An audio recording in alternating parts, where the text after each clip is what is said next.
Hey guys, Jeremy at Speedworks here. Today we're coming to you with another new and exciting product from the team here at Speedworks, and we're going to be talking our 6061 billet aluminum helixes for the Polaris RZR XP Turbo models.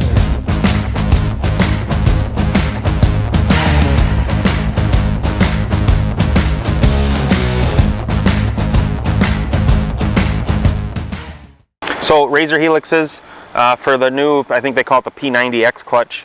It obviously comes on the XP turbos, it comes on some of the Rangers as well.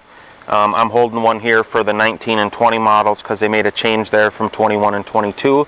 But getting down to it, we can cut pretty much any angle you guys want. We do stock some certain angles on the shelf. We have EBS, and then this is a non-EBS version where there's no reverse notch in it or engine braking notch in there. That's gone, more for like in the racing applications and stuff. You'll want to run a helix like that.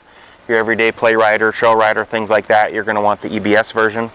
6061 billet aluminum, 100% made here in the United States, actually right here in Forest Lake, Minnesota. We get the raw blank aluminum right in stock. We cut them down into our blanks, and then they go in our 5th axis machine and get the angles and stuff cut in them. Retail price $99.95. Other than that, it's a cool trick part. Like I said, 6061 billet aluminum. We can cut you just about any angle you want. A lot of them are in stock, looking for dealers, looking for distributors, things like that. Give us a call, let us know if you got any questions.